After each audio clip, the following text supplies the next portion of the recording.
Hello everyone, good morning and welcome back to day 2 of the Hub. Today we will have some very special presentations by Brook Garru Andrew, Akitami and Tanzim Wahab. The most important part of the Hub, the panel discussion at the end of it, where we will have collective conversations, and it'll be a roundtable-like seating where we ask everybody to come together, and we'll open up for conversations. And this is one of my favorite parts of the Hub, where there'll be free-flowing dialogue, and we really encourage you to participate. There's been great questions yesterday, so we ask you to keep that going. So I want to run over the day's flow of events once more, please, and the house rules. So firstly, do not enter or leave the venue during the presentations as it disturbs the presenter. We will adhere to the schedule when the breaks are mentioned in between, and I request you to please wait for those breaks before you leave or enter the room. All presentations, as you saw yesterday, are around 30 minutes with 30 minutes of dialogues after that, and we request you to save your questions until after the presentation. And photography and videography is permitted, but we ask you to refrain from using flash. We have water bottles available, so if you brought your own bottles, feel free to refill them. And we also have glasses available for water bottles. And please keep your mobile phones on silent mode or switched off at all times, especially during the presentations. I wanted to make a special mention that we have Bani Abidi's monograph, The Artist Who, available outside, should you like a copy. We also have copies of other artists' books and our annual books for purchase as well. Even if you would like to browse, please feel free to go outside during the break and have a look at them. And thank you again for being with us today, and I hand over the mic to Natasha.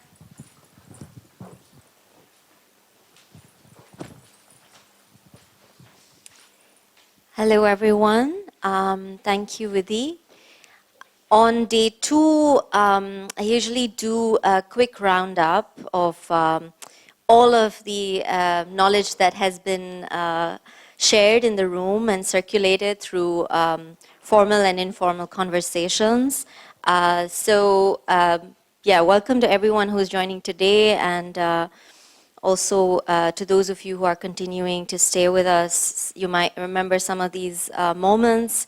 We started the first day of the Curators Hub with Cabello Malazzi, who opened in this vivid way, connecting one's birth year to local and global event horizons. In hearing Sister Roberta Tharp and Aretha Franklin serenades, we thought of them as sort of sonic formations arriving amidst us, and how those compose a practice of being in the world. She also stressed how choral music plays a role in anti-colonial and anti-apartheid lineage, what it means when one comes from a matrilineal upbringing and the wisdom of grandmothers as an oasis of self-knowledge. This was also something that was mentioned with Hitman and Shalesha. What it means not to speak an official language and the usefulness of mistranslation, or the continued presence of it in one's life and practice. What that does in terms of creating or composing a friction of emotions. She also brought in a quote from Kojo Ashun, whose writing is phenomenal as an artist and thinker, what it means to be listening to oneself listening, what kind of feedback and reverb that might produce as we conduct that exercise amidst us in listening to ourselves and listening collectively. What inheritance one carries into an institution as she takes up her role at Constala Bern in recent months, and what are the ways of creative accounting, if we might call it that, which challenge institutional presumptions and methods.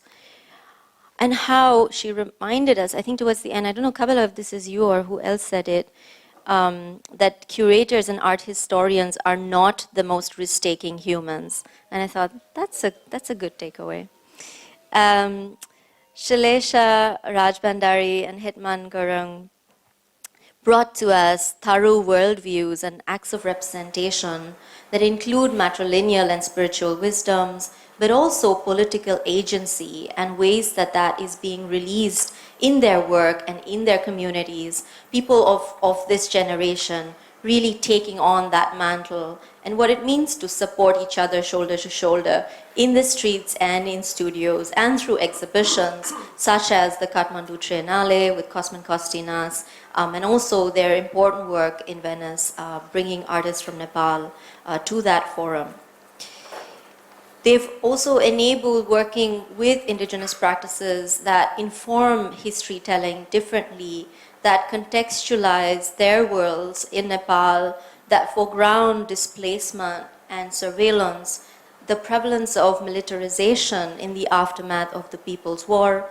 Hitman and Chalesha's artistic work also takes into consideration the role of migrant labor and what that means back in the village, the kinds of dispossessions, but also the ways in which people's traditions can be sustained and the ways that ancestral livelihoods can enter in and out of artistic spaces.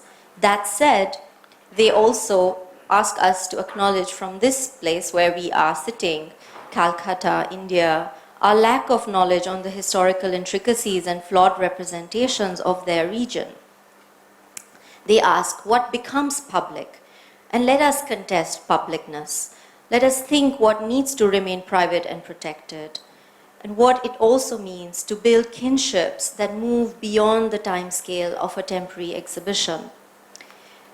In this, they and others who have been with us hold together a world of practices without cynicism, while thinking about regeneration together.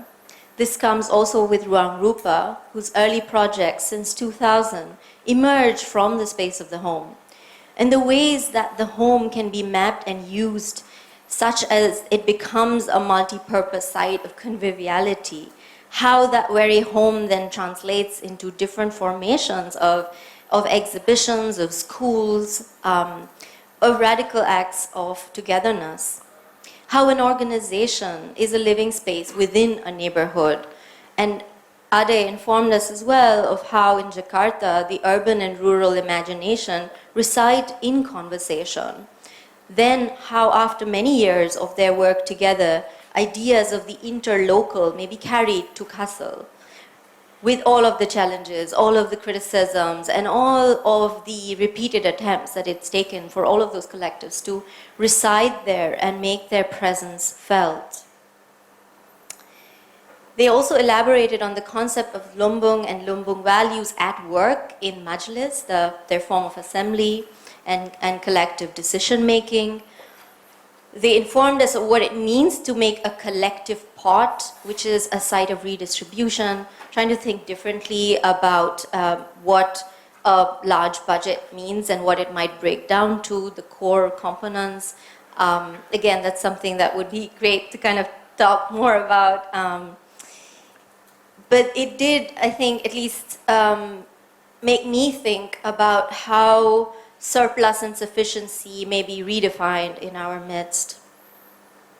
Their approach to Nongkrong hanging out as part of residing together within an exhibition like Documenta, taking not only the front entrance, but really thinking a lot about the back entrance and other ways of inhabiting these architectures of institutions.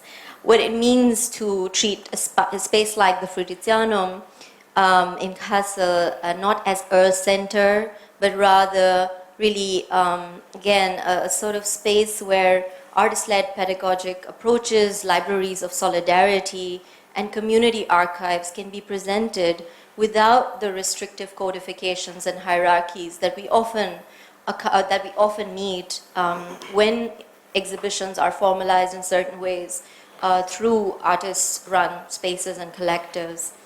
There was a sense of building resonance and synergies within those spaces of music, rest, games, childcare, cinema, publishing, and gardening, such that it was never assumed that this was an exhibition to be looked at. Ashok Sukumaran brought from camp And important to say, China has been with us and also brought in just such incredible thinking from the practice. I think for us it was also a way of continuing the conversation with them.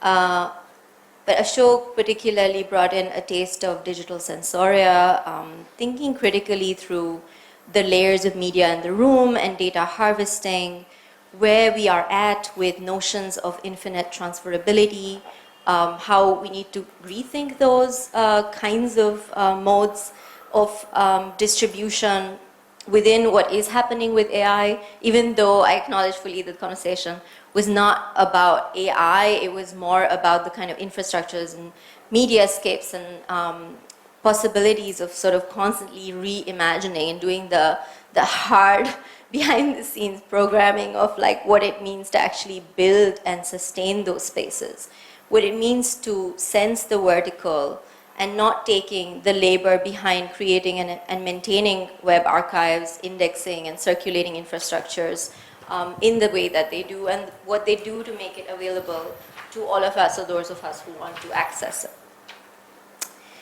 Also, Ashok put forward whether data is the new oil of the 21st century. It's a question, but it's also the kind of thing that circulates in terms of us thinking about what actually is happening with the data that leaks through every time that we sign on. We're always sign on, we're always plugged in. So yeah, the multiple leaks, I guess, of ourselves and our inscribed spaces of knowing and living. And I think this way of really thinking with CAMP brought in that back end of the studio and the broader alliances of the practice. So thank you for that. Karuna Nandi, our guest lecturer, Supreme Court advocate, a human rights lawyer, brought to us what it means to take on enduring cases of mass toxicity, state failures, and corporate greed, such as evidenced multiple occasions, but also within the Bhopal gas disaster and waste dumps. What it means, to me, that really struck me as the fact of that I was born in 1985 and Bhopal happened 1 year before, and it felt like this case has, this knowledge of this toxicity has accompanied one for one's lifetime. That's kind of crazy, and it just the way she talked about representing that case made me realize that. And it felt quite profound somehow. What art has to do or not with the upholding of a social contract and constitutional values. Again, what it means to, again, critically reflect on the making of that constitution. So I acknowledge also the question that came on the role of Ambedkar. What are the ways in which artistic readings and offerings of testimony inhabit the world and rub against notions of official evidence, knowing that laws and sites of justice production, truth-telling, have existed for as long as human beings have lived together and claimed kinship. It is only a certain formation of legal systems within the nation state and international arbitration that form and offer a perspective of a certain kind of idea of the law and of legal infrastructure. But as we know, justice production and justice as medium is something that slips through the cracks and is constantly awaited. So I want to acknowledge that as well.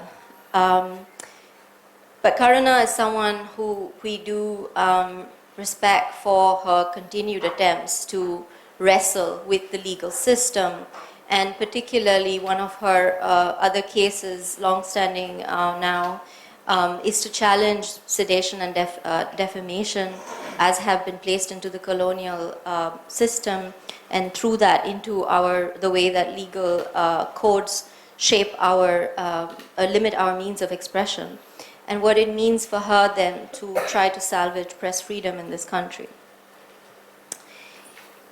We ended the day with going to Bani Abedi's exhibition, the song, and express gratitude to Sabika Abbas Naqvi for her poetry, her renditions of Matam. I'm really particularly thinking deeply about the role of lament in our times as fierce remembering, as poetical overflows, as quantum defiance, and as women's legacies of acoustic refuge. With that, I wrote that all this morning. I would love to.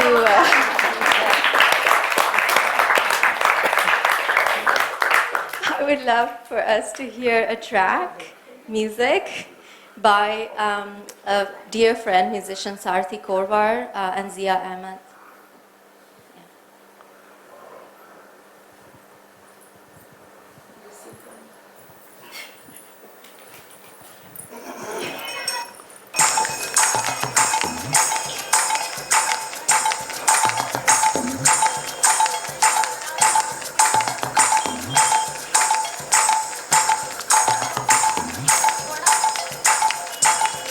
Who owns this land?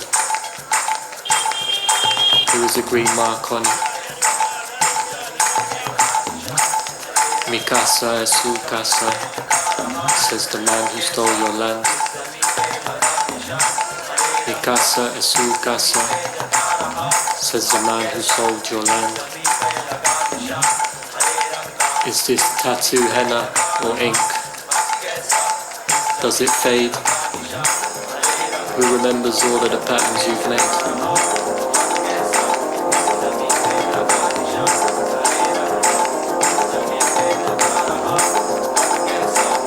Let's not talk about race. Let's not talk about class. Let's not talk about faith. Let's not talk about caste.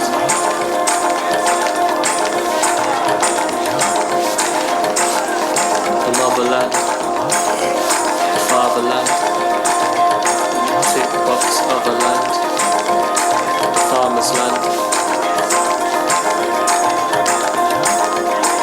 His mouth is a crack from the drought that attacked.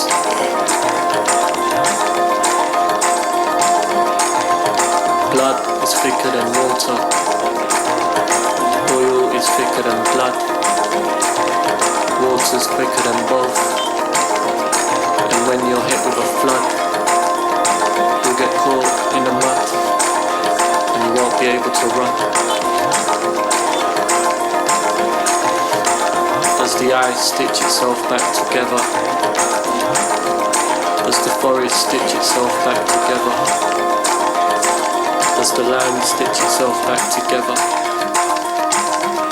Do people stitch themselves back together?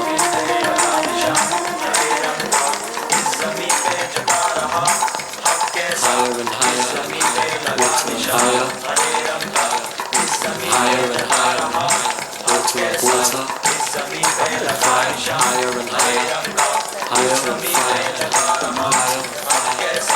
water, higher. How about we take some later of that?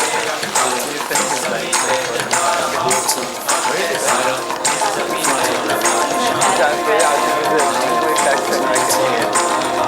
100 degrees, turn into hunger and grief. What's the world gonna look like? Water from under the sea. So optimistic. Talking about such important.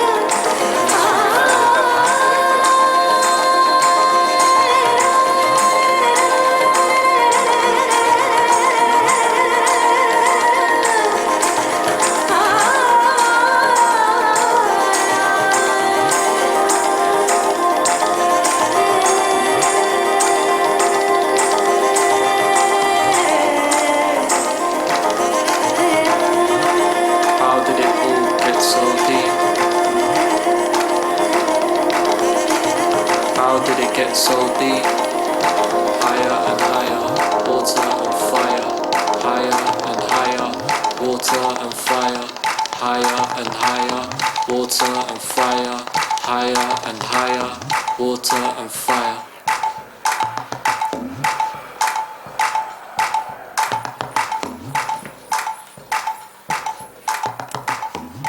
Okay, thank you for indulging and enjoying it.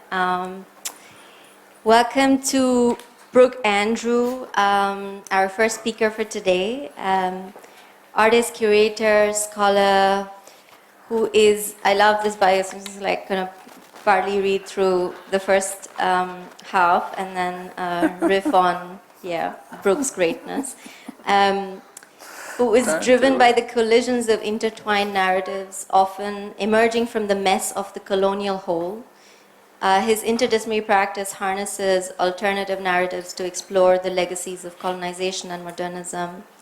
Through his artworks, museum interventions, and curatorial projects, he challenges the limitations imposed by power structures, historical amnesia, stereotyping, and complicity to center indigenous perspectives. Brook's work, in that sense, is also a way to think through power objects, to think through and work through the archive and what has been left out of it, together with artist communities and various public and private collections. He has been the artistic director of NIRIN, the 22nd Biennial of Sydney, and recently we have worked as co-curators on Yoi, Care, Repair, Healing, that is ongoing at the Gropius Bau in Berlin. He was also international advisor to the Nordic Pavilion, being transformed into the Sami Pavilion at the 59th International Exhibition in Venice. And he has taught for many years in universities in Australia, but is currently the director of Reimagining Museums and Collections and enterprise professor in interdisciplinary practice at the University of Melbourne. Welcome, Brook. Thanks.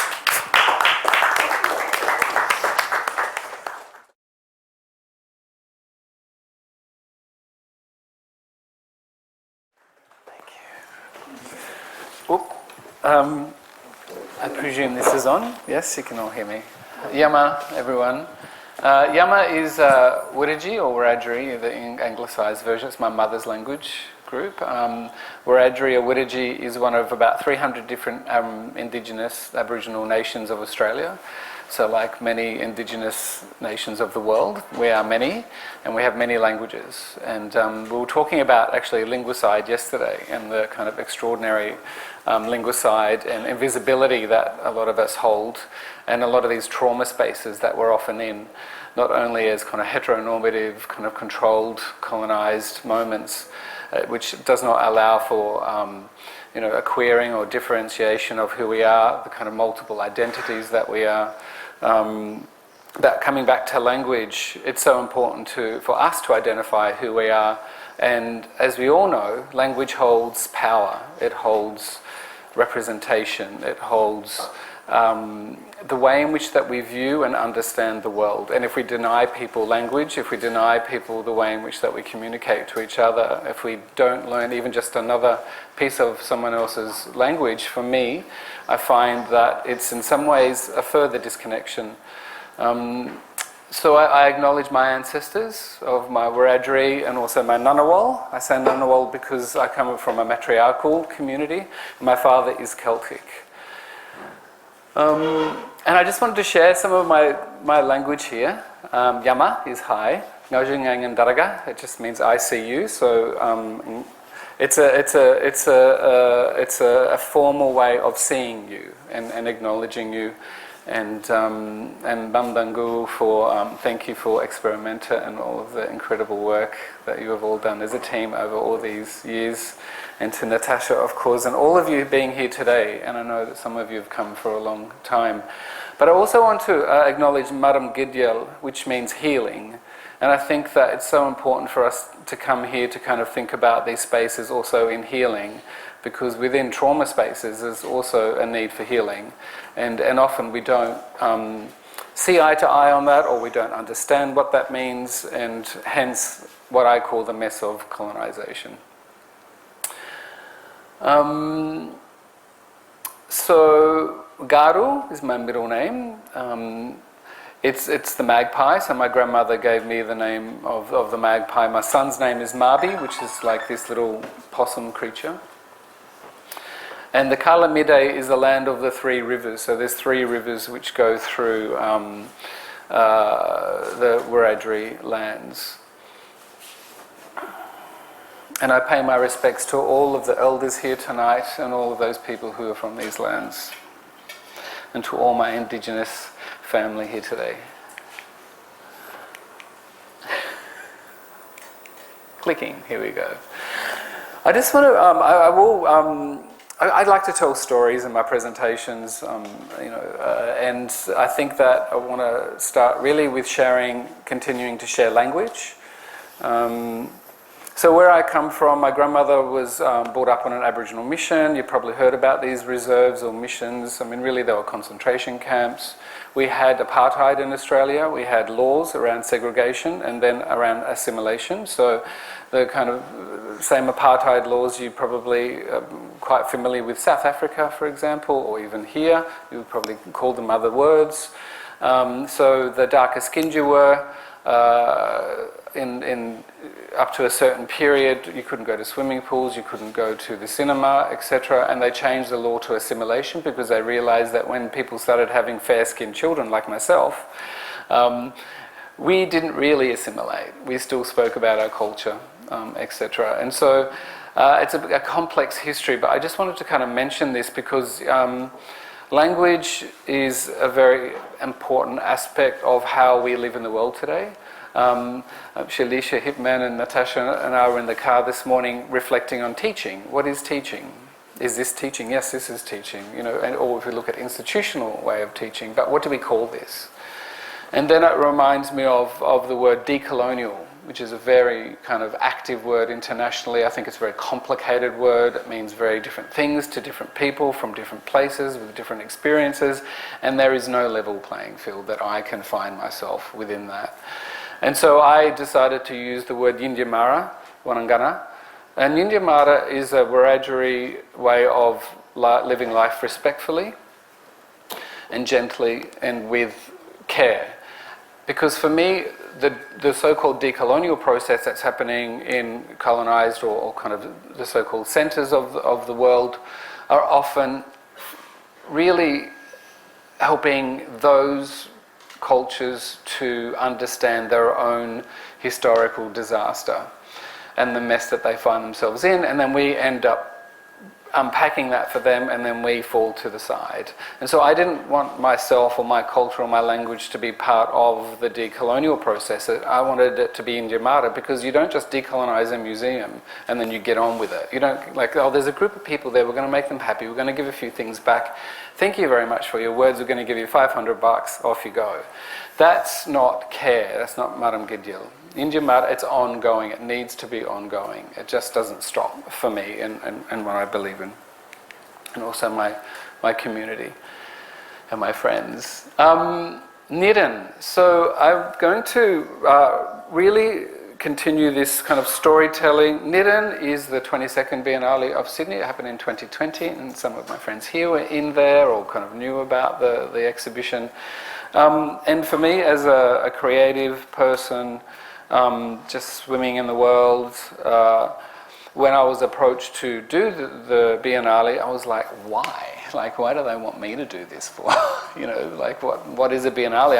I'm very critical of Biennales. For me, they are the legacies of the great colonial exhibitions.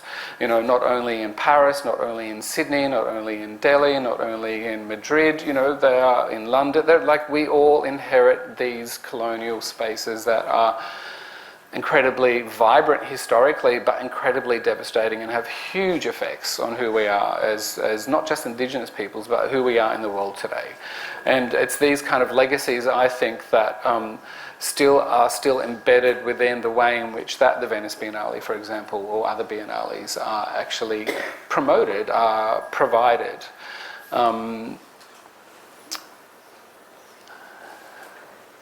So when I thought about, got together with a group of people, too many people to kind of mention now, but of course Megan Tamiti Cornell and Nanabush, some other very familiar names, to really reflect on, what is the Sydney Biennale going to be? So I wanted it to be a Wiradjuri word. I wanted all the different edges of the world, the so-called, margins that, not only Indigenous peoples, but other peoples who are not necessarily caught within the so-called centre of what art is, how is it that we can feel Maram Gidyal healing or safe, but also rejoice? How is it that we can be brought together?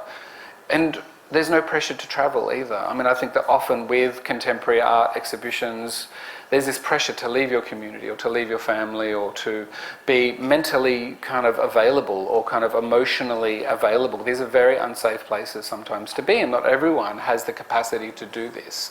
And yet there is this kind of obligation within a kind of a dominant narrative or how it is that we're in these visual arts kind of spaces or creative spaces. So I think it's really important to acknowledge who you are as individuals, to say, I don't want to do that. It's okay, but I want to do it this way. And it's not perfect.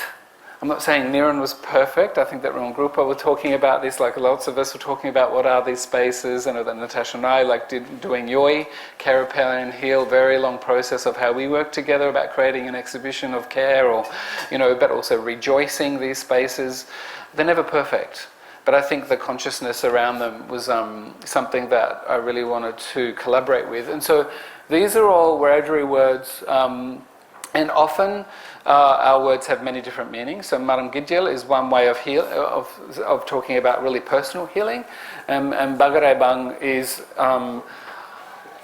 everyone healing together. And I know that Cabela was talking about gardening, etc. So we had creatives who worked with foods and making food, preparing food, foraging, all of these kind of other spaces, which I think are just really, really great. The other thing about doing biennales or exhibitions are catalogues. And when I first joined the Biennale, so well, okay, you may not get a catalogue because it depends on the funding. We all know how these things roll, and it's like we're under hostage. We're constantly under hostage around this kind of space. And so I said, fine, that's going to be an artist project. As soon as it becomes an artist project, they can't take it away from you. And so there's two. There's a catalogue, and if anyone's interested in getting hold of some of these, I know that there aren't many left, but I could send some to Experimenter, etc. I have some in my studio. Because of course the Biennale of Sydney pulped them all. They didn't call me and say, hey Brooke, we've got 20 boxes of catalogues here, do you want them? Do you want to give them out to the artists or the communities or whatever? So really bad decisions are often made, right, within these kind of spaces. And then so there was a kind of a catalogue, and then there was this NIRIN Nay, so Nay as it means to see. And we worked with many different artists, also artists who were not kind of officially in the Biennale as well.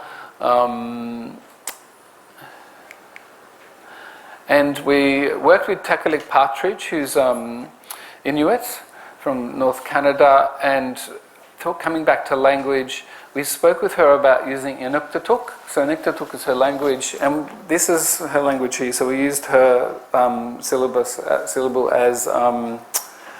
as like the markers to go to each page. So it wasn't like a linear. It wasn't like page 1, page 2, page 3. So it was this kind of different way of kind of learning, through the mind of somebody else. And this is. I love this photo, it's so mechanical and old and clunky. This is Stuart Geddes on the left and Trent Walter on the right. Trent Walter's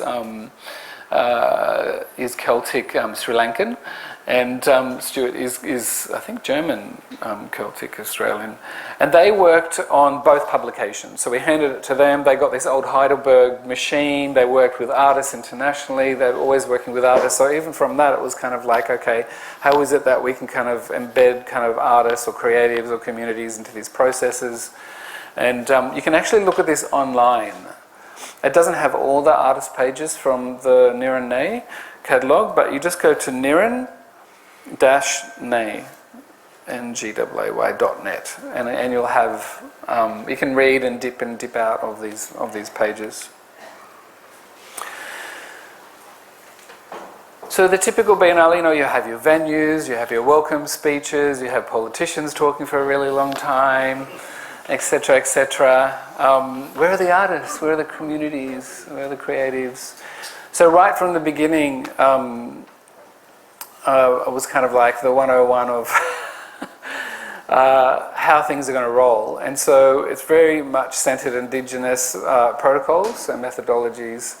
And so there was always a welcome to country by local traditional owners throughout Sydney. And Uncle Madden is somewhere, Alan Madden there. I think he's about to come on. And this is the didgeridoo, or the yidaki. You might see that instrument. It's quite a well-known Indigenous instrument from the top of Australia. So what the first kind of protocols that we really embedded within how we wanted to kind of produce, I suppose, the Biennale, is that artists and traditional owners speak first, and then artists speak second, and then any politicians or museum directors have to speak last.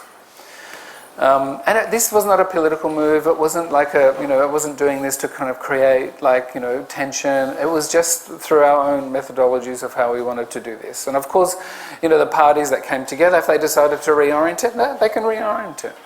They just kind of needed to support people the way in which that they wanted to do that process.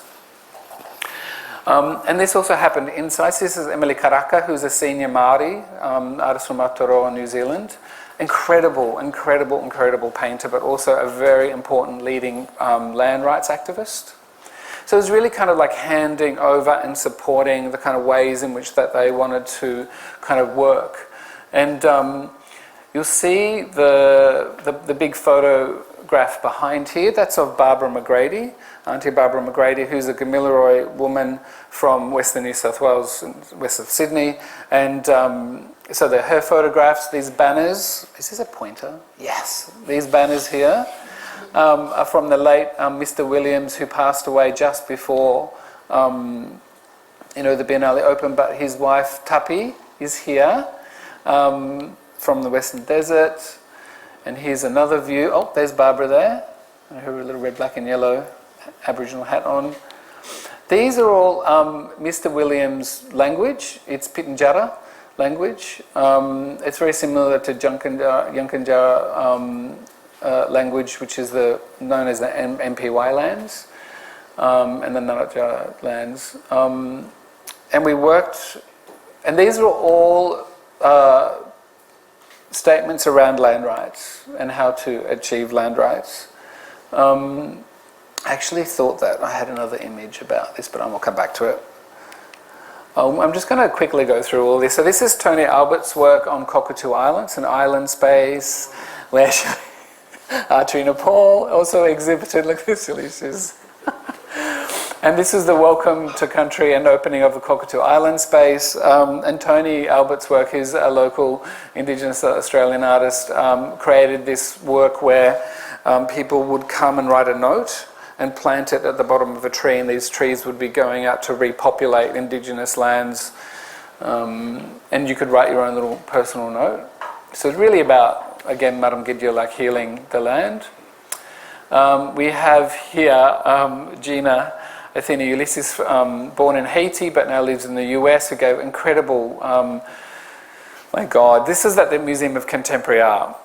I have to give a set of context for this. Imagine going to an opening, the opening's at 6 p.m, the performances went for about 45 minutes. Like, Gina was relentless. She was, her poetry and prose is basically talking about the transatlantic slave trade, and then we had Pedro Winamira, who came on, who's from the Tiwi Islands, and he also did, a very incredible performance of his traditional songs. And then the director of the time, Liz M. McGregor, came on after 45 minutes and said, "I'm sorry, we don't have time for any other speeches."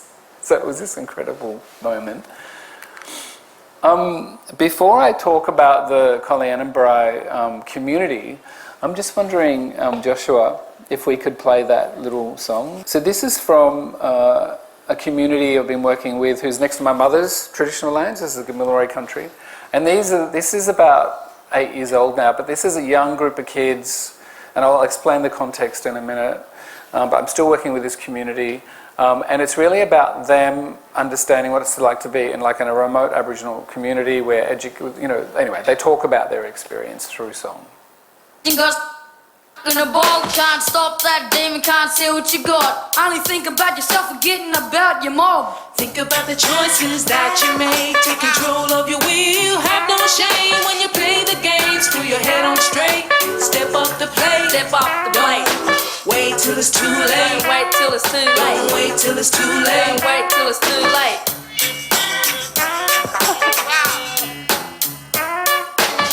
This is a story about a young married couple. No school, lay around, get drunk, get into trouble. Living the struggle, can't get out of town. No hopes, no dreams, keep keeping them down. He's only 17, got a Marigar car. She's only 15, she wears a push-up bra. Mucking up at the skate park after dark. Locked up, knocked up, now broken heart. Think about the choices that you make. Take control of your will. Have no shame when you play the game. Screw your head on straight. Step up the plate. Step up the plate. Wait till it's too late. Wait till it's too late. Wait till it's too late. Wait till it's too late. Well, it's a hard task working it out. Mob sitting on the sideline putting you down. Now, cause you gaming, you can't do that. They all said that when we were making our first rap. But look at us now, all confident and proud. Collie crew ripped it up at the Opera House. Listen to the crowd, 10,000 strong. Now the whole damn world be singing along. Think about the choices that you make. Take control of your will. Have no shame when you play the game. Screw your head on straight. Step up the plate. Step up the plate. Wait till it's too late. Wait till it's too late. Wait till it's too late. Wait till it's too late.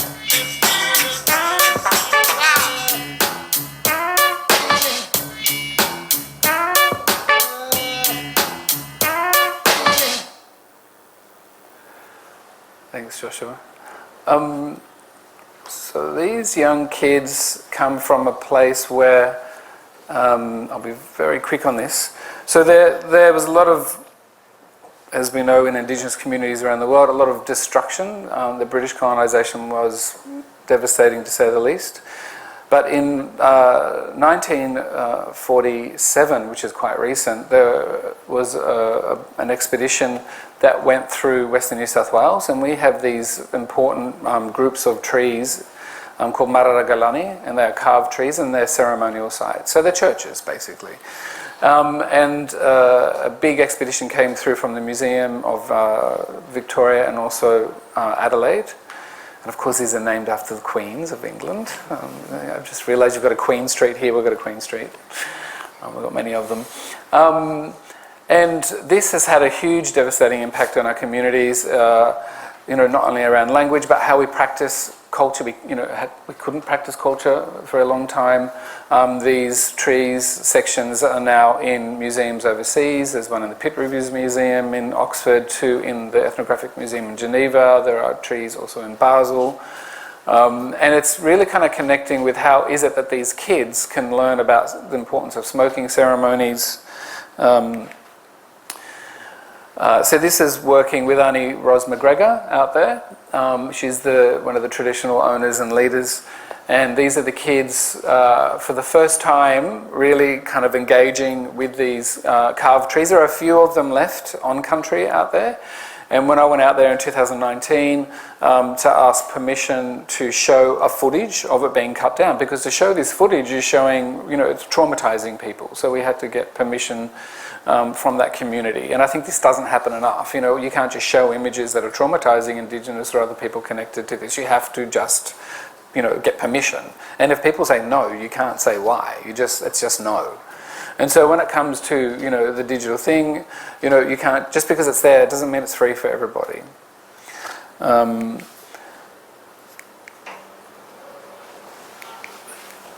Next one, please. It's not working now. There you go, ancestors are talking. They want you to look at this a lot more.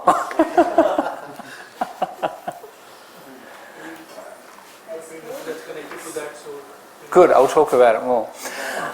And so what was really important about this aspect of NIRIN is that then we got a 3D scan of the tree in the Pitt Reviews Museum in Oxford, and we printed that, we put that into the exhibition, and this is a footage. So the only reason why this footage exists as in the white landowners, because of course it was all squatting and, you know, stolen land. Let's not even go there. She took like a caravan, holiday, vacation footage of the whole thing. Now this happened to millions of other places around Australia, like from the local to the more organised, and so there's very little footage that actually exists. And so, yeah, we had to get permissions to show this. This is just another one of the tree sections that is from the Wiradjuri lands. And this is there's only a few left on country, of course they've been removed and put somewhere else. So this is where the smoking ceremony happened that I showed you before. And this is actually my friend Brian Martin, who we're working on a big research project around the importance of Galani in Eastern Australia, big Australia Research Council project. That's the tree section on the right hand side. We visited the Pitt Rivers Museum recently. This is the section that's 3D printed of that. And of course this brings up things around repatriation, return of cultural objects, etc., etc. And this is an installation view of one of the sites of the Museum of Contemporary Art, and you can see that the tree section is in the corner over there. And the video work is up here. So it was really kind of a way to kind of engage, you know, grassroots community. It's people just dealing with stuff everyday life. You don't have to be an artist to kind of make it an issue. Like, you know, people are like often invisible dealing with these issues, going home, struggling with deaths in custody, struggling with, you know, mental illness, youth suicide.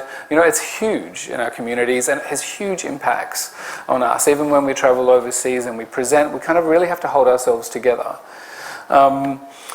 And solidarity is a very important aspect of how we need to roll in the world. And so kind of trying to bring that in as much as we can. So we work with Breaking Bread, and they were there, like behind the scenes. You know, they were not on display, they were cooking food for people. You know, this is a couple of them here, and like, you know, and with the Biennale crew. We also work with Grace in the Bee Collective, who's a Pacific Islander collective, and even more actually than that. And we got this ferry in Sydney, and they got women's tattoo designs and put it all over the ferry, and it became the official Biennale ferry. And we work with local Aboriginal women, Marina and Julie, who are here, who did a welcome smoking ceremony to all these women, local Pacific and other women in Sydney and around Sydney and other cities who came together and celebrated and sung and danced. And this was not open to the public. This is really for the artists. It was for like community members. It was family members. And now I've just got happy snaps. So if you want to see the actual art, you're not always going to see art here. Because I think this is what I think cultural space is supposed to be about. It's supposed to be about people coming together like Ahmed Umar and Manyaka and Odia. Yeah.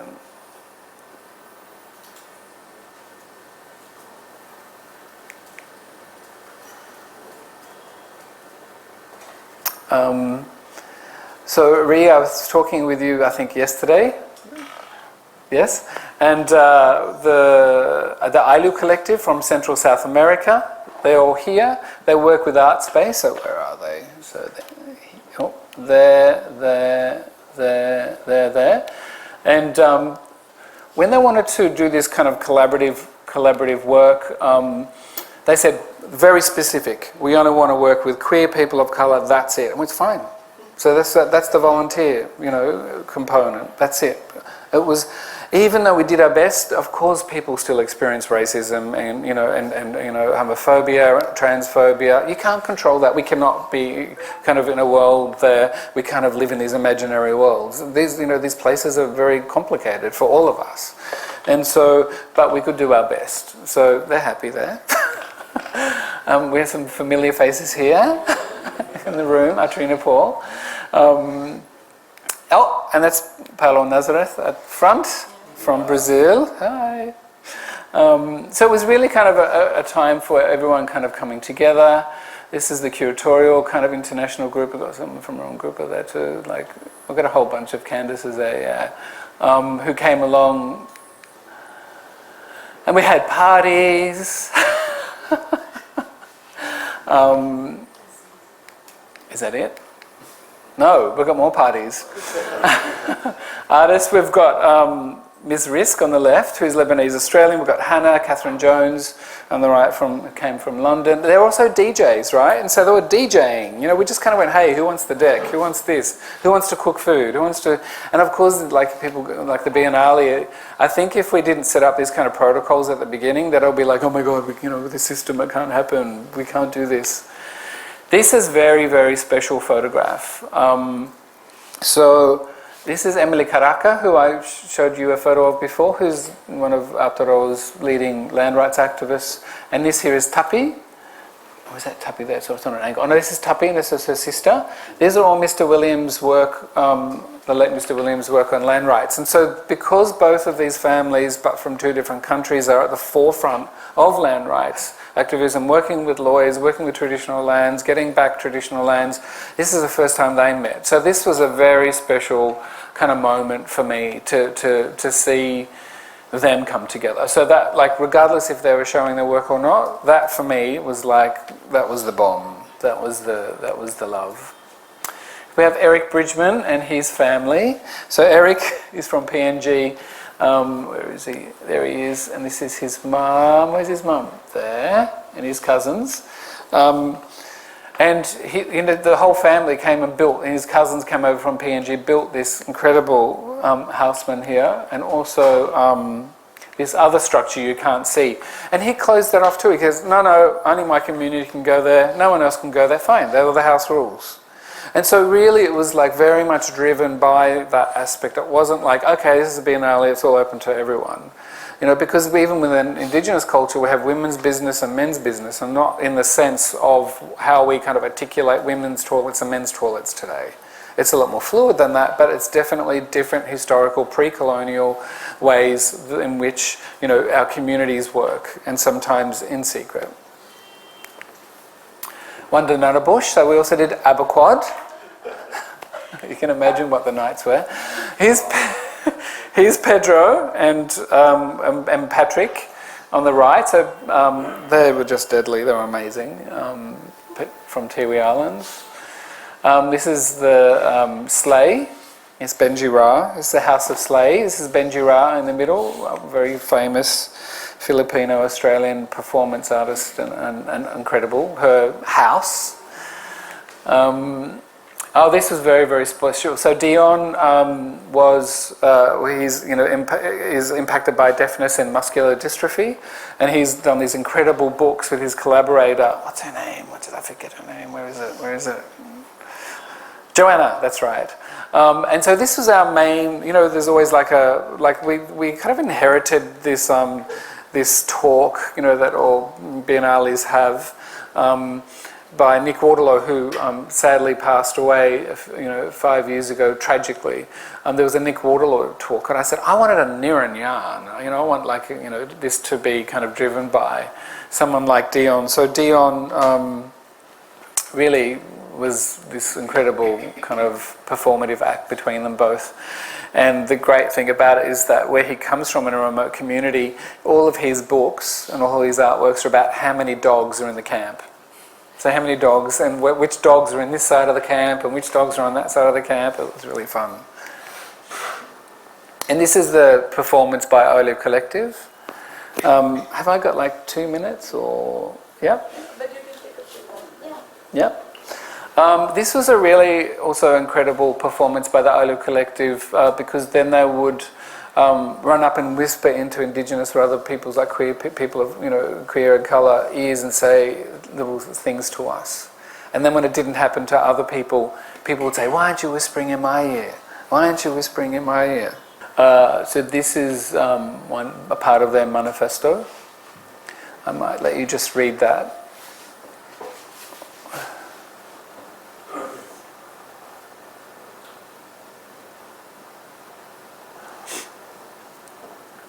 So they work in Madrid. I was explaining to a few people yesterday. They look after trans people of colour, especially supporting them off the street and into the studio to help feed them, have somewhere to sleep, through solidarity. And they're from, as you can see, from Central South America originally. And of course, we all know the Haitian group, Andre Eugène and others. This is really just wanted to share these photos because I think just going to someone else's homelands, if you can't go to everyone's homelands. It's just so important to kind of get a context and kind of have a good time as well. I think it's just really important. And Andre Eugène, so Eugène came to Sydney. It was cheaper to bring him to Sydney to make the works, which he loved anyway, than actually bring the works over because there's a monopolization on the, on freight in Haiti. And this is his work in the Art Gallery of New South Wales next to Matisse, Picasso, Beckman, etc. Here's Corinne Bleu. He didn't come, but he's like beautiful sculptures. I just want to show a context. These were made out of found objects, tin cans, etc. Important narrative, and here we are, we're showing them in more kind of classical kind of situations in the art gallery. This is what I wanted to show you earlier on. So Mr. Williams' work, and we worked with Apple. And they did translations. So you downloaded the app, and they did all these translations of his words from Pitjantjatjara into English.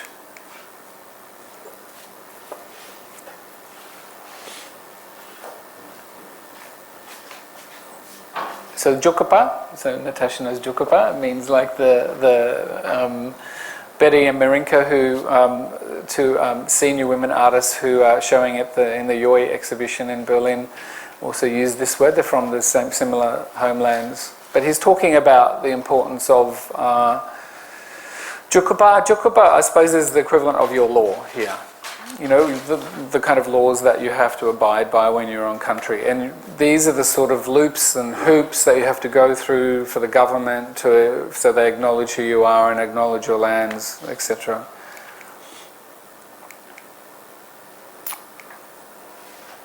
These are just shots of Eric's work inside, the video works that he created.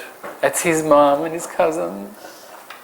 They also sold things, so they had like a little shop inside as well and gave things away. And then you have Ilicura, who's an indigenous Chilean poet, and we put this on his poetry on the facade of the Art Gallery of New South Wales, which is a real coup. And I might just jump. There's Brian Fuata giving a performance work. Arthur Jaffa. We have Nicholas. Oh my God, I can't believe I forgot. Galanin is one of my mates. How could I forget? So that's Nicholas's work on the right-hand side. So on the left-hand side, this is in Hyde Park in Sydney, and during the whole kind of period of 2021, etc. But this was surrounded by police. It wasn't like in Britain or somewhere else where everyone was pulling down, the statues. It was very much kind of looked after. And we worked a lot with the council, with the Sydney City Council, and we asked if Nicholas could create a work. It wasn't this, it was similar. Do a collaboration with Pedro and Amira from the Tiwi Islands. And they kept saying no, and then yes, and then no, and it's like, come on, the Biennale is going to happen. What's wrong with you? Let them create their own like collaborative totem. We kind of sent Nicholas up to the Tiwi Islands, and they both live in communities that live on subsistence or on fishing, etc. They're very busy, during the periods where they can get food for their community. And then finally, we got to see and visit the mayor of Sydney, Clover Moore, and they said at the end of the day, no, you cannot put public art in Hyde Park, even though there were all these other statues. And we said, why? And then her advisor took us aside and said, well, actually, Brooke, there's an election in 6 months, and, It's like, fine, we're going to do our own thing. So this is called Shadow in the Land on the right-hand side. And I'm going to end on this slide. So this is Sarah Mansour from Blacktown Poetry Slam. If you don't know them, look them up on Instagram or something. They're really awesome. So, Bankstown, Bankstown. poetry slam. And on the right is Takalik Partridge, who's the Inuit woman I was telling you about at the beginning, who she let us use her Inuktitut language. And you can see on the right-hand side, you can see a bit of the Inuktitut here, next to English. But we also had, I think it was in 3 different languages. That's right, it was also in Darug language, so it was also in one of the local languages as well. I think I'll just finish there, actually. Yeah.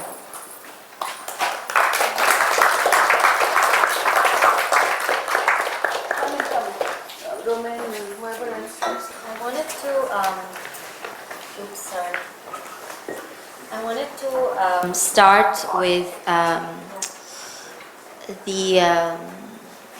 the question of linguicide, but then the offerings that you brought in, which is something that you frequently do, to share these vocabularies in the room.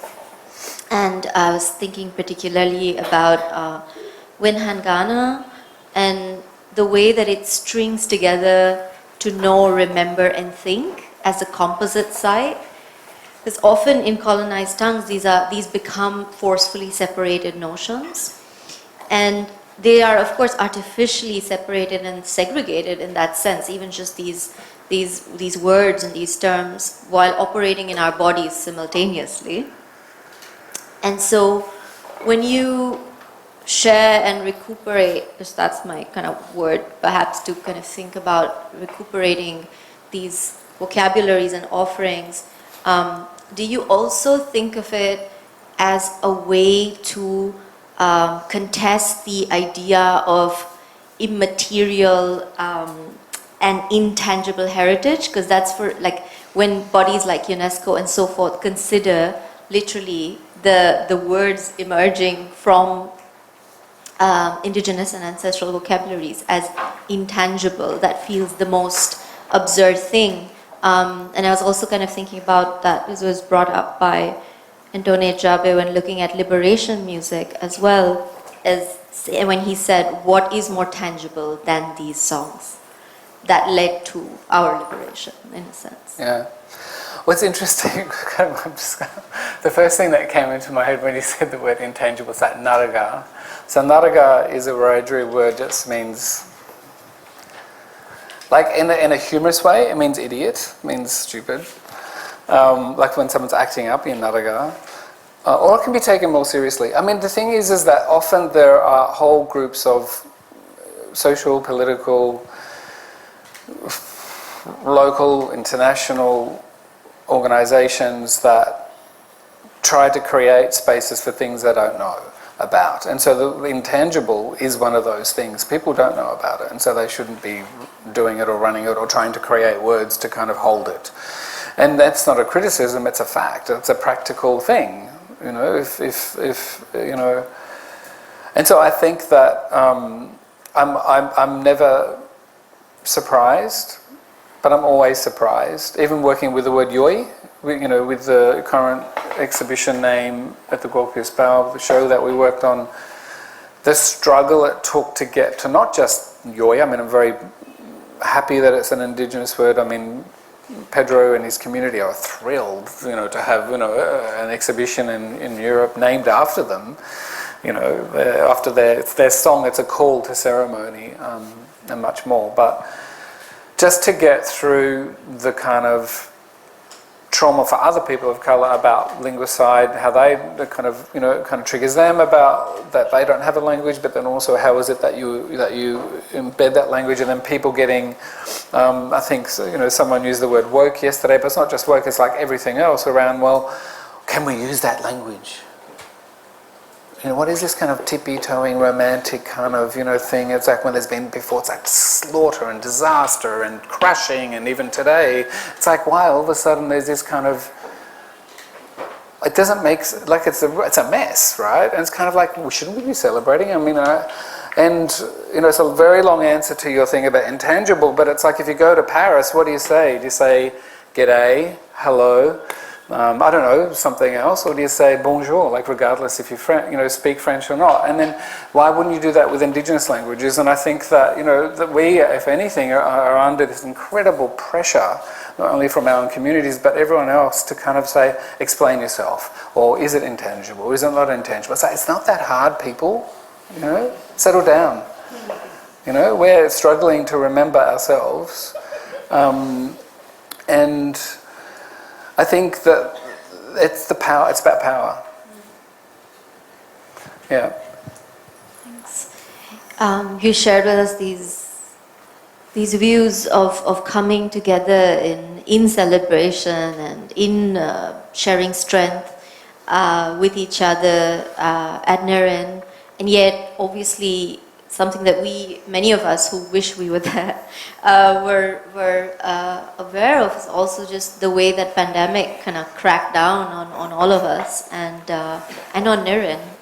And there's something very, I don't know, it's sort of, you have this kind of moment and this high, and then the world shuts down in a strange way, but never shuts down, because for instance, obviously we know in many parts of the world and in India, you have migrant labor walking on the streets and the roads. So the world is not shutting down for many, many people, many places. But there's NIRIN.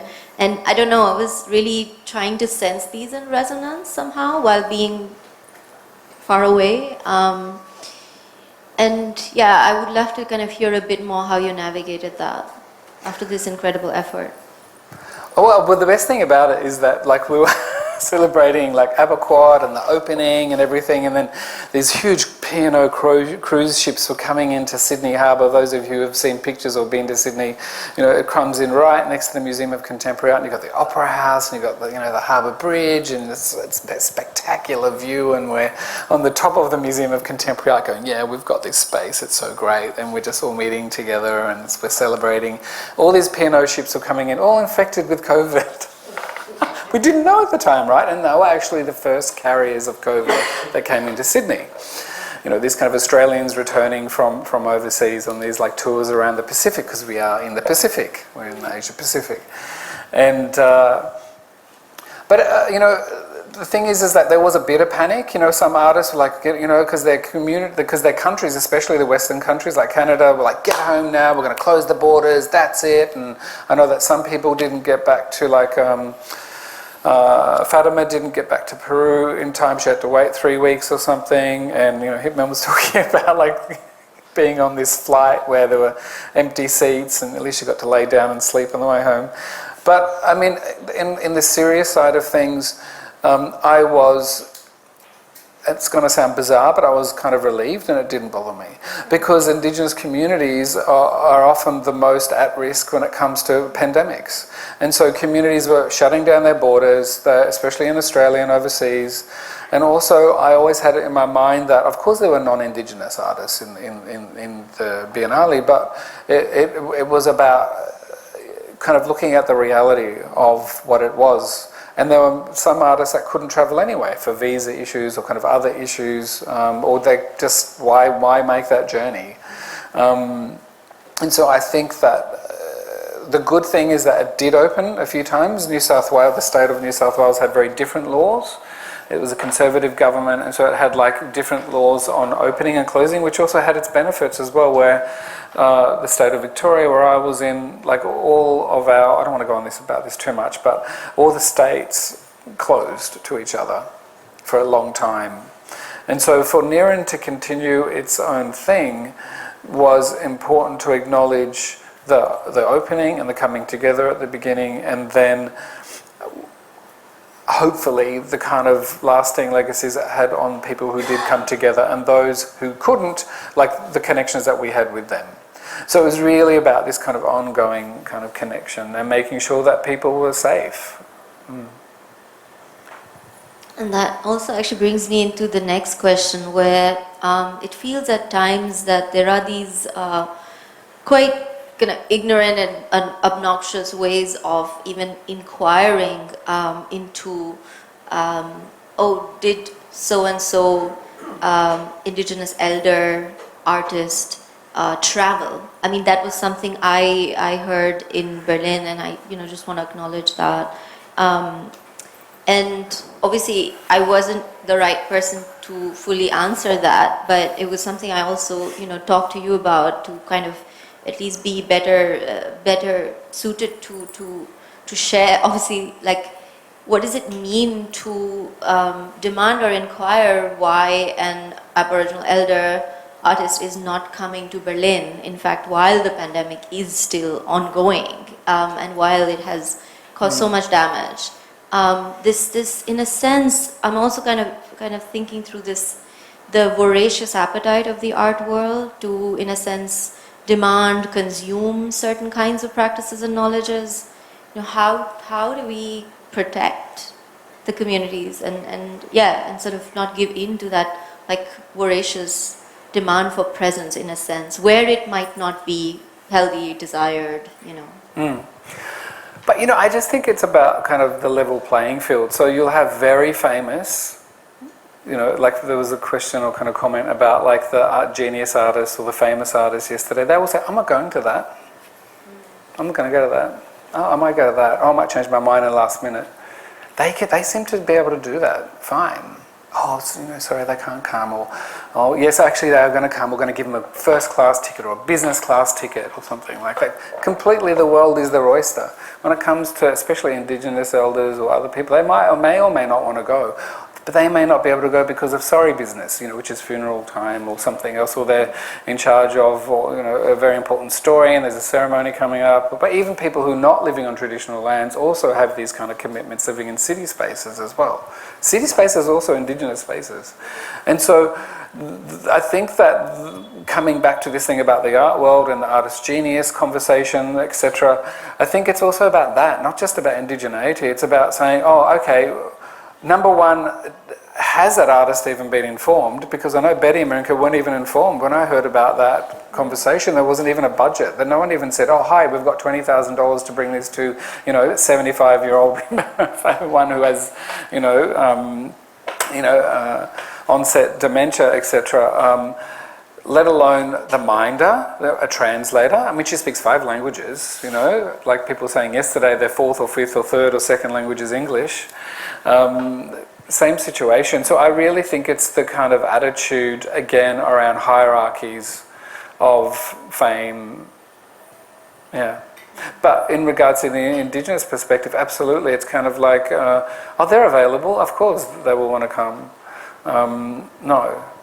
And I think this is a very complicated space because there's this kind of earnest kind of relationship sometimes, which is not anyone's fault, and it kind of comes back to this thing about what you mentioned in regards to, what did you say before, the question before about the UNESCO and language. It's a kind of a similar situation. It's like, well, who really holds the power? Because if artists are powerful, I'd like to see how that shifts. But then when you are, I'm going to open up. It's open, actually. We're open. Yeah. Okay. Great. Just to quickly check in, because in this edition we are, as we said, sort of.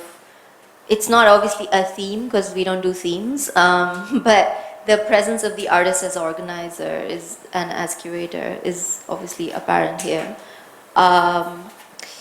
So I do want to still then probe, because this is also something we've talked about, that it's not the same, that you are playing these multiple roles. And when you play these multiple roles, there is a different sense of responsibility, accountability, power, ways of challenging process, institutions. So could you talk a little bit about that? Because I think there's different people playing that role of different generations here, and I think it would be really helpful to think through the complicities and complexities of it.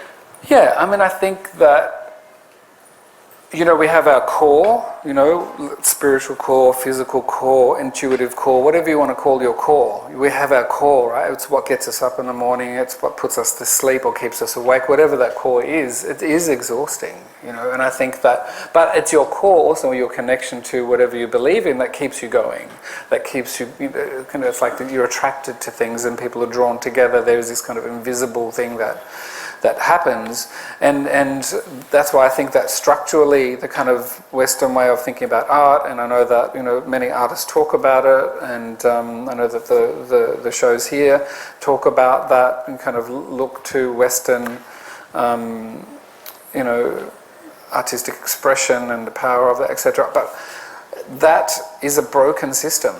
You know, and it's. I think it's been broken for a long time, but people don't want to talk about it because it's almost like it's a negative thing to say. But it's okay. If things are broken, there's a reason why they're broken. You know, there's nothing wrong with that. It's like if you break a beautiful vase you get from your grandmother and you break it, well, it's a reason why it's broken. I'm always going to remember that. And I think that there needs to be a moving on from that. And then we were even talking about being adjunct curators, or, you know, what is it that we do in our spaces, or how can we be, you know, hands length, but also connected to how is it that I can create my artwork. And sometimes when I create my artwork, I go, oh, that was pretty shit, actually. Like, you know, I didn't give myself enough time for that. So they are tricky spaces, they're exhausting spaces, but I think that being in places like this now, like with my community and meeting new people too, it's worth it. But I think that there needs to be more ways of understanding time and connectivity and kinship, which has come up a lot, which is not about anxiety. Because I think that within the institutional framework of doing things, it's like you're not here on time, you know, you have to talk about this and sign that budget off in this time. Like the whole system itself is broken anyway. So there are indigenous methodologies, and I even hate the word methodology. There is Yinjamara, right, where we work. I'm even at the University of Melbourne now, the director of Reimagining Museums and Collections. You know, what the hell does that even mean? But like I speak with my indigenous colleagues, Carol Christopherson, and the others are freaking out about like, oh, you know, is this person going to come down and do this talk from that community, and when is it going to happen? The other people are going, oh, we have to tell everyone, it has to be on this time, and it's like, just take a chill pill. They will turn up when they turn up. Oh no, we can't run it like this. And of course everything falls into place, and then everything goes out on time. You know, so there is a different sense of time. So I'm not saying it's the only way to do things, but I think there needs to be a bit more generosity and kind of leverage. You know, a bit more kind of space to kind of allow for those things to happen. And you don't have to be attached to it. You don't have to let it, do you know what I mean? Kind of, I don't know if it's answering your question, but to be in this space, I think the sweet spot is kind of radical self-love and Madam Gidul healing, and just, you know, connect with the people you need to, and also say no. It's okay, you know? It's okay to say no.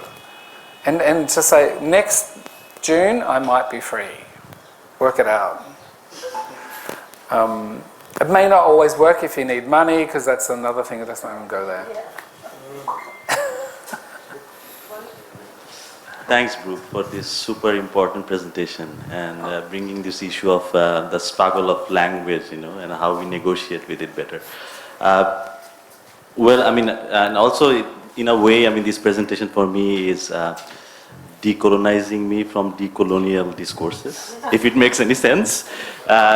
Because yesterday we were also discussing, you know, how this cosmovisionary healing from the indigenous vocabulary is now being quite seduced by the art industry as well. But how much time and investment we make on looking into language, and not only thinking it from the side of the location where this Biennale or event is operated. Hello? Okay. So it's the choice of language when it comes for a Biennale or a festival, you know, I mean, mostly it comes from, I mean, I believe two sides, you know, the local language, the location where the event is happening, or the contributing sides of the artists who are showing the work. But is there any way to think about a translocal vocabulary when we are not thinking of this traditional audience development by, you know, this viewership that we think of based on a physical location especially, and how we do that, because talks about this, also this question of resources, infrastructure resource to talk about language, and it's so multi-layered. I mean, it's not only one language you choose, like in Bangla, there's this colloquial, so how you also negotiate between that, you know, the formal and the colloquial, and so yeah, I mean, apart from language coming from a location, how we also think of, you know, just making this translocal outreach. Maybe it's not a question only to you, to me, to all of us in this room, but as you were just reminding us to get slow and take responsibility. So how do you take responsibility on this language now?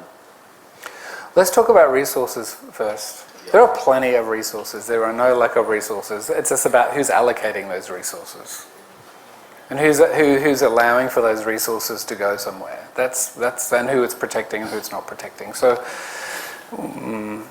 the thing is, I can only speak from my position as a Wiradjuri Celtic person. That's my cultural perspective. That's what I was growing up with my own protocols. When I go overseas or go into other people's homelands, I'm by their laws, and you know, if it's in neutral, interesting spaces like in Berlin, it's a very long, contracted kind of conversation about language. Like I kind of mentioned before, Natasha was there firsthand.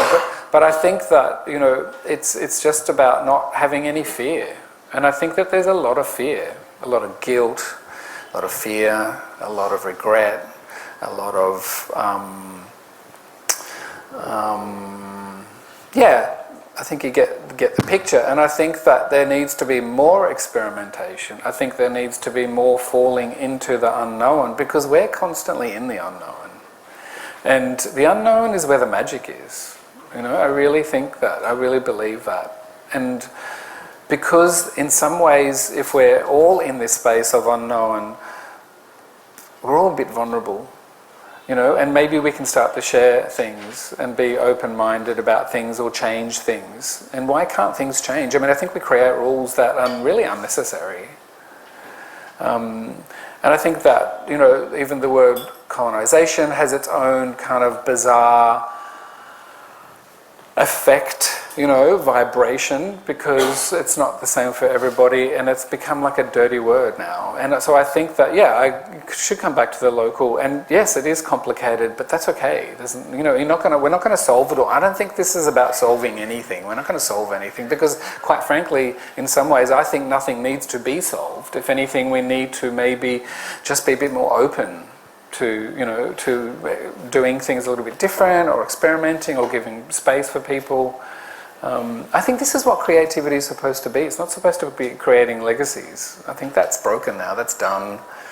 You know, I think Picasso came up a few times. That's enough.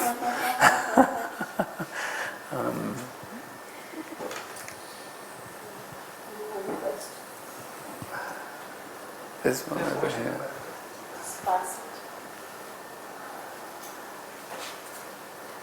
It's nice if you can stand up, the video can get you for the live audience, for the online audience, I think. Coming from Tanjeev's question Is it itself. on? Coming from Tanjeev's The mic on? questions itself. Hello.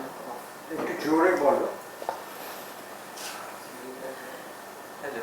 Coming from Tanjeev's question.